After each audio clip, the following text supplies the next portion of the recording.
are their behaviors actually reflecting your behaviors?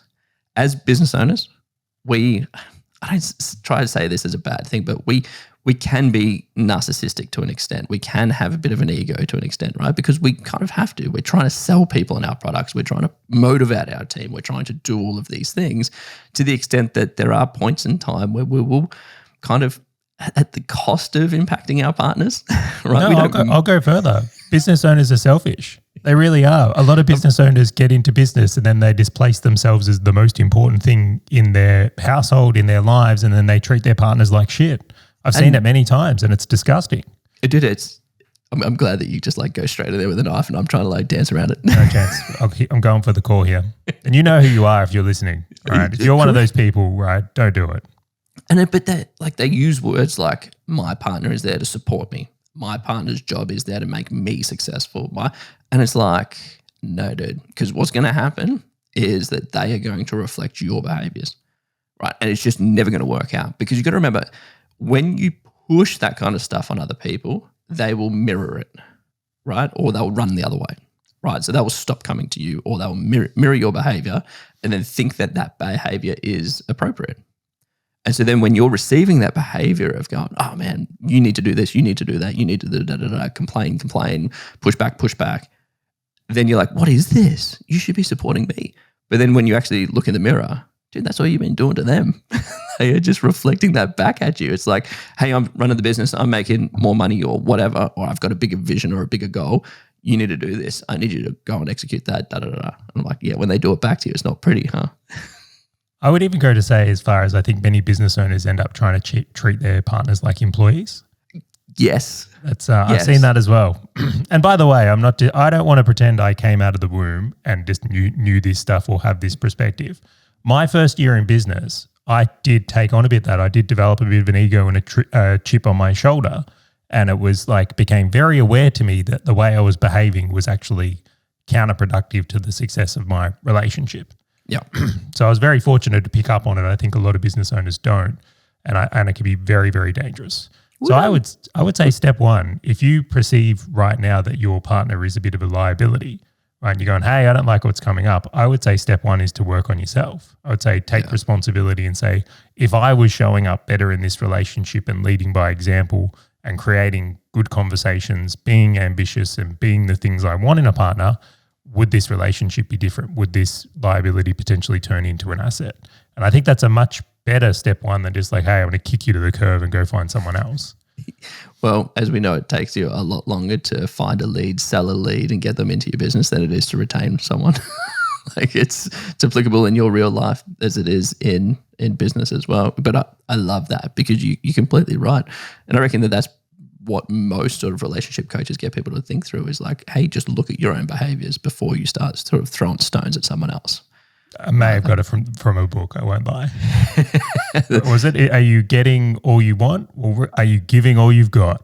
Yeah. I'm like, that hurt. Yeah, making me reflect on this kind of stuff. I'm going to put it up there. So one of the ones near the top for me, which I think a lot of people fail at, which is like, what do you do if there's someone's a liability, is they suppress it, right? So you will, and not always consciously, but subconsciously, you will spend more time in the office or away from your partner. You will find other things to do.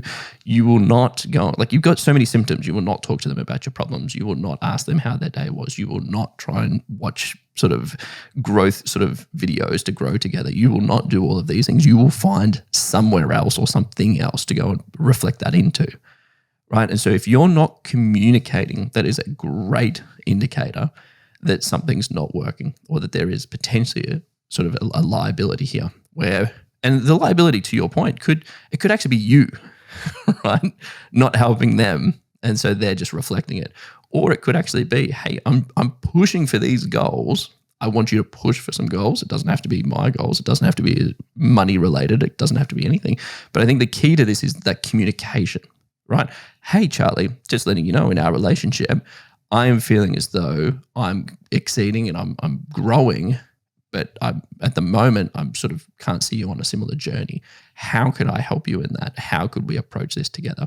Or even talking about, hey, I feel as though I'm pushing for our relationship to grow through investments together if you're married or things like that, I feel as though you're not on the same path, right? And just talking to someone about why you're feeling the way that you are, the impact that it's having to you, and sort of just trying to realign, I think that is such a critical piece, because most people just become clams. They just go back in their shell and they just don't talk about it. And they try and solve it with other means, making more money, or, I don't know, going out to nicer restaurants, getting puppies and doing all those kind of things. Like, they try and solve it otherwise. Yeah, have a kid. That'll fix it. No, Oh my gosh. I joke. Please don't do that, please. Yeah, all right. So let's just say that it's like, okay, step one is like work on yourself. Step two is like bring it up in conversation and try and realign from there. I would say the next escalation point is to do a program, like bring in a third party, because it could turn into a versus pretty quickly here. So it's like if things aren't going well, like it can be really good to go through a program together and learn some new skills, like relationships are a skill. Past that though, if things aren't working and you ultimately decide this isn't the right partner for you, or you've got a liability, or you just grow apart, like some people just aren't right for each other. Agreed. I think holding on to relationships is a really dangerous thing. And I know we've spoken about this with like networking as well, like holding on to the wrong network. So if your peer group is out every weekend smashing booze and doing drugs, it's like that's not a good thing to have influenced on you in general. Yep. And I think there's this really interesting thing where many business owners feel like failures if their relationship doesn't work out.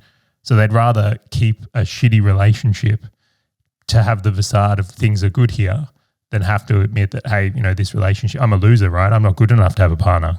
Yeah, because it's kind of ingrained in us that by the age of 30 you should be married or whatever, have kids and stuff like that. And so if you're the sort of the different one, it's just so much easier to fall back in.